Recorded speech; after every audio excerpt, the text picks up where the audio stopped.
कैलाश मानसरोवर यात्रा का दूसरा जत्था आज पिथौरागढ़ पहुंचा, जहां कुमाऊं मंडल विकास निगम और जिला प्रशासन ने फूल मालाओं के साथ यात्रियों का भव्य स्वागत किया। ढोल दमाओं की थाप पर यात्री उत्साह से थिरकते नजर आए। 14 महिलाएं सहित 48 यात्रियों के इस दल में देश के विभिन्न राज्यों व भाषाओं के लोग शामिल हैं, जिससे जत्था खास बन गया। लाइजनिंग ऑफिसर के डी देवल ने बताया कि सभी यात्री उत्साहित हैं। इस दल में पूर्व केंद्रीय राज्य मंत्री और वरिष्ठ भाजपा नेता मीनाक्षी लेखी भी शामिल है। उन्होंने यात्रा पुनः शुरू करने के लिए प्रधानमंत्री नरेंद्र मोदी और मुख्यमंत्री विजय सिंह धामी का आभार जताया। उन्होंने कहा कि यात्रा आध्यात्मिक एकता का प्रतीक है। जिलाधिकारी विनोद गोस्वामी ने यात्रियों का स्वागत करते हुए सफल यात्रा की शुभकामनाएं दी। दल आज धारचूला में रात्रि विश्राम करेगा और कल गुंजी के लिए रवाना होगा। मैं तो यही कहूंगी कि वो अनुभूति हो रही है जो कि शब्दों में व्यक्त नहीं की जा सकती। और पिथौरागढ़ पहुंचकर खास तौर पे पिथौरागढ़ के प्रशासन को धन्यवाद। बहुत सुंदर अरेंजमेंट है और मुख्यमंत्री धामी जी को भी धन्यवाद कि उन्होंने सब चीजें बड़े अच्छे से कंट्रोल में रखी हुई हैं। और 5 साल बाद ये यात्रा शुरू हुई है, तो इस करके प्रधानमंत्री जी को बहुत बहुत धन्यवाद कि ये यात्रा शुरू हुई और मेरे जितने भाई बहन हम लोग साथ जा रहे हैं। देखिए, आज कैलाश मानसरोवर यात्रा का जो दूसरा दल है वो यहाँ पर पहुँचा है। इसमें 48 यात्री हैं। श्री के.डी. देवल सर जो कि इंडियन फॉरेन सर्विस के अफसर हैं, वो इसके लाइजनिंग अफसर हैं। सभी लोग पूरे उत्साहित हैं और यहाँ पर भी उनका भव्य स्वागत हुआ है। और इसके बाद ये लोग यहाँ से धारचूला रात्रि विश्राम के लिए जाएंगे, कल वहाँ से गुंजी जाएंगे। तो सभी को हम लोगों ने शुभकामनाएं दी हैं और हम इनकी उचित व्यवस्था करने के लिए कटिबद्ध हैं। देशव्यापी हड़ताल को लेकर पिथौरागढ़ चंपावत दवा प्रतिनिधि संघ ने भी अपना समर्थन जताया है। गांधी चौक पर हुई सभा में संगठन के पदाधिकारियों ने श्रम कानूनों को कमजोर किए जाने का विरोध करते हुए सरकार से श्रमिक हित में कठोर कदम उठाने की मांग की। संघ के सह सचिव मनोज मंजरी ने घोषणा की कि आज संगठन से जुड़े सभी प्रतिनिधि कार्य से विरत रहेंगे और भविष्य के लिए भी आंदोलन के लिए तैयार रहेंगे। सभा में न्यूनतम वेतन लागू करने और कार्यस्थलों पर सुरक्षा सुनिश्चित करने की मांग उठाई गई। मौके पर गंभीर भंडारी, महेश भट्ट, राहुल कुमार सहित कई सदस्य उपस्थित रहे। पिथौरागढ़ संगठन ने देशव्यापी हड़ताल को अपना समर्थन दिया है। जैसा कि विदित था कि पिछले महीने हमारी ये हड़ताल होनी थी और आज पूरे देश में 25 करोड़ लोग इस हड़ताल में शामिल हैं। हमारी मांगें ये हैं कि काम के घंटे 8 किए जाएं, दवा की दामों को कम किया जाए, जीवन रक्षक दवाएं मुफ्त मिलें और जो न्यूनतम वेतनमान है 26,000 रुपया उसको लागू किया जाए। और जो काम के घंटे सरकार कह रही है कि 12 घंटे होंगे, उसका हम विरोध करते हैं क्योंकि प्राइवेट सेक्टर भी कहीं ना कहीं सरकार के अधीन आता है और जिस प्रकार श्रम कानून लग रहे हैं, इन काले कानूनों का हम विरोध करते हैं। धन्यवाद। पिथौरागढ़ जिले के पिपली क्षेत्र के ग्रामीणों ने आज पिथौरागढ़ कलेक्ट्रेट में जोरदार प्रदर्शन कर जीआईसी पिपली को क्लस्टर विद्यालय छड़नदेव में शामिल किए जाने का विरोध किया। ग्रामीणों का कहना है कि इस फैसले से क्षेत्र के छात्र छात्राओं को रोजाना 20 से 25 किलोमीटर दूर छड़नदेव जाना पड़ेगा, जो असुविधाजनक और असंभव है। उन्होंने सरकार से मांग की कि पिपली जीआईसी को पूर्व की तरह यथावत रखा जाए ताकि बच्चों की शिक्षा बाधित न हो। ग्रामीणों ने चेतावनी दी कि यदि उनकी मांगे नहीं मानी गई तो वे उग्र आंदोलन करने के बाध्य होंगे। हम लोग दूरस्थ क्षेत्र से आए हैं। दूसरे क्षेत्र कहने का मतलब काली नदी के किनारे नेपाल बॉर्डर जो पड़ता है उससे आए हैं। उसमें हम लोगों की विनती, सरकार से विनती है कि हमें जो है क्लस्टर के रूप में केवल पिपली ही दिया जाए। हमें न छड़नदेव जाना है न कहीं अन्य जाना है। हमारे इतनी दूर से बच्चे आते हैं, मतलब 10 किलोमीटर 15 किलोमीटर से पिपली आते हैं। अगर उस स्कूल को क्लस्टर के रूप में अगर छड़नदेव कर दिया जाए तो हमें कम से कम कुछ भी नहीं 30 किलोमीटर का दायरा मतलब तय करना पड़ेगा, जो कभी किसी मतलब हिसाब से संभव नहीं हो सकता है। तो मेरी सर्वप्रथम मांग यही है, जो हमारा इंटर कॉलेज राज का पिपली इंटर कॉलेज है वो पिपली ही रहे और उसको किसी अन्य स्कूलों को, जैसे हमारे नजदीक में एक बसकोट का है जूनियर राज स्कूल, उसमें नजदीक में एक द्वालेश्वरा जूनियर राज स्कूल, उसको हमारे पिपली में मिला के क्लस्टर कर दिया जाए। ये हमारी सरकार से मांग है। जो हमारे पिपली क्षेत्र का स्कूल है उसे क्लस्टर करके छड़नदेव में करना चाह रहे हैं सरकार। मेरी ये प्रशासन से विनती है कि जो पिपली का स्कूल है वो वही बना रही, क्योंकि वहाँ से कई सारे जगह के गांव के बच्चे जुड़ रखे हैं सर। वो जो कई दूरस्थ गांव से आते हैं, जो कि उनका वहाँ छड़नदेव में तो जाना संभव नहीं हो पा रहा किसी भी हाल में। कई सारी परेशानियों का सामना करना पड़ेगा हमें वहाँ जाने। तो हमें सरकार से यही मांग करने आ रखे हैं अभी कि जो हमारा पिपली क्षेत्र का स्कूल है रायका पिपली इंटर कॉलेज पिपली, वो वहीं बना रही है।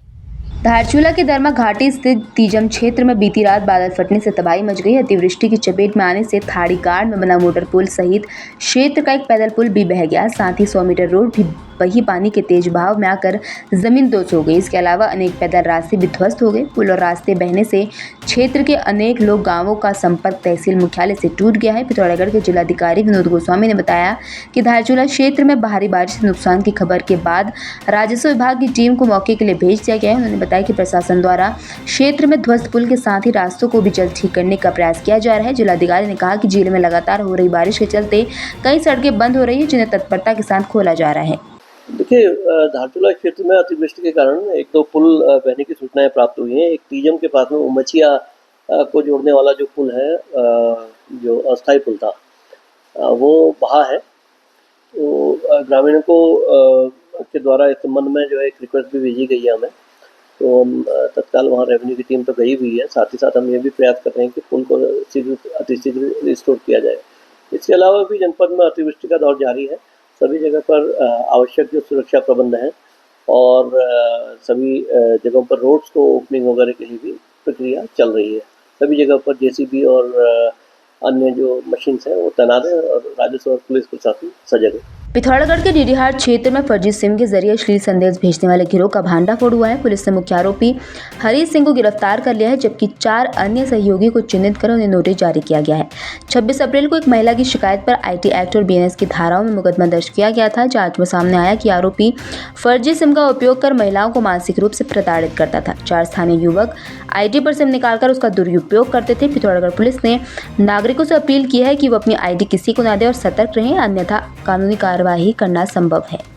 जिले के मुवानी क्षेत्र के सामाजिक कार्यकर्ता कमलदीप सिंह ने जिलाधिकारी से मुवानी के साथ ही 12 BC क्षेत्र में खनन न्यास निधि से विकास कार्य किए जाने की मांग की है। कमलदीप सिंह का कहना है कि प्रशासन द्वारा नगरीय क्षेत्र के साथ बिना खनन वाले क्षेत्रों में खनन न्यास निधि से तमाम कार्य करवाए जा रहे हैं, जबकि उनका क्षेत्र वास्तव में खनन प्रभावित है। उसके बावजूद भी उनके क्षेत्र में खनन न्यास निधि से कोई कार्य नहीं हो रहा है। उन्होंने प्रशासन से खनन न्यास निधि से क्षेत्र के विद्यालय में पंखे लगवाने के साथ ही पेयजल की व्यवस्था करने, स्ट्रीट लाइट लगवाने और क्षेत्र के सभी खनन प्रभावित इलाकों में लाइब्रेरी खोलने की मांग की है।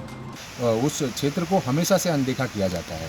हमारे वहाँ कोई भी खनन न्यास निधि नहीं दी जाती है। खनन न्यास निधि में बंदरबाट होता है और वो खनन न्यास निधि ऐसे क्षेत्रों में दी जाती है जो क्षेत्र खनन के क्षेत्र में आते ही नहीं है, जहाँ पर कोई खनन नहीं होता। वो या तो पिथौरागढ़ शहर में बांट दी जाती है या फिर कहीं नगर पालिकाओं में दे दी जाती है। और जबकि हमारी मांग है कि ये खनन न्यास निधि हमारे क्षेत्र में आए। जो हमारा क्षेत्र एक गर्मी से भरा हुआ क्षेत्र है, वहाँ के सारे विद्यालयों में पंखा लगे।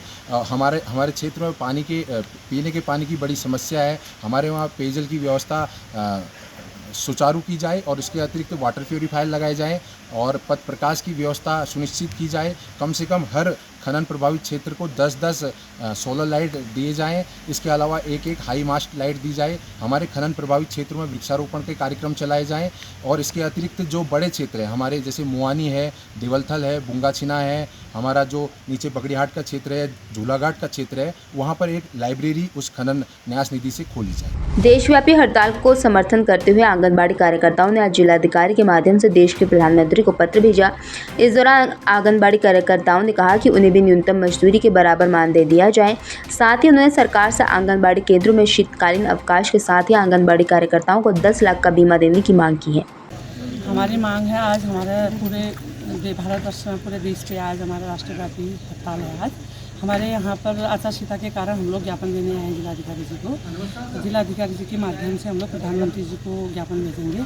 उसमें हमारे आंगनबाड़ी कार्यकर्ता का न्यूनतम मानदेय न्यूनतम मजदूरी के बराबर मानदेय किया जाना चाहिए।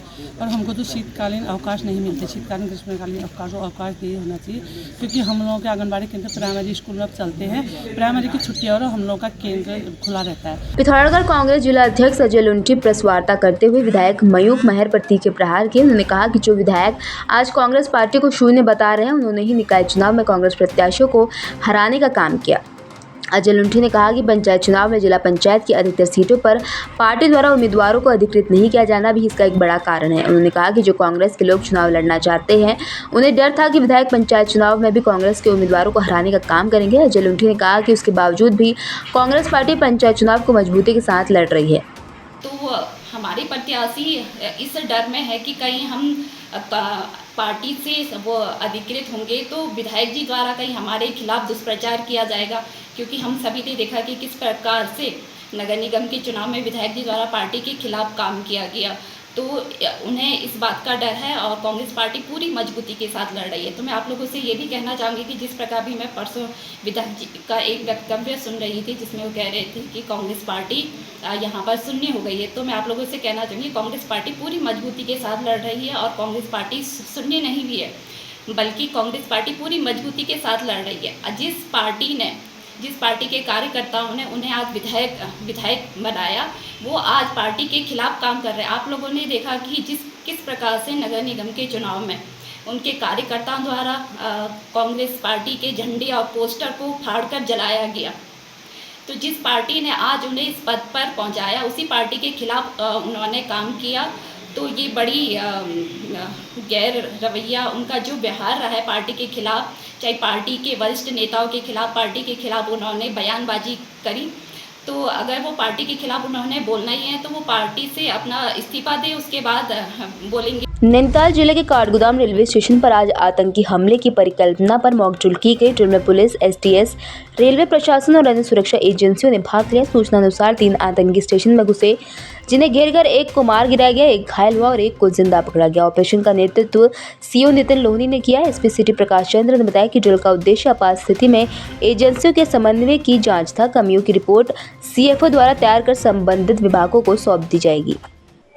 देखिए, आज काठगोदाम रेलवे स्टेशन पे एक आतंकवादी घटना का एक मॉकड्रिल कराया गया था, जिसमें कि ये सूचना थी कि 3 आतंकवादी हैं, हथियारबंद हैं, उन्होंने फायरिंग की घटना की है और कहीं भाग गए हैं, छुप गए। इस सूचना पर तत्काल हमारी एटीएस, हमारी बीडीएस, हमारी फायर, एसडीआरएफ की टीमें एक्टिवेट हुई।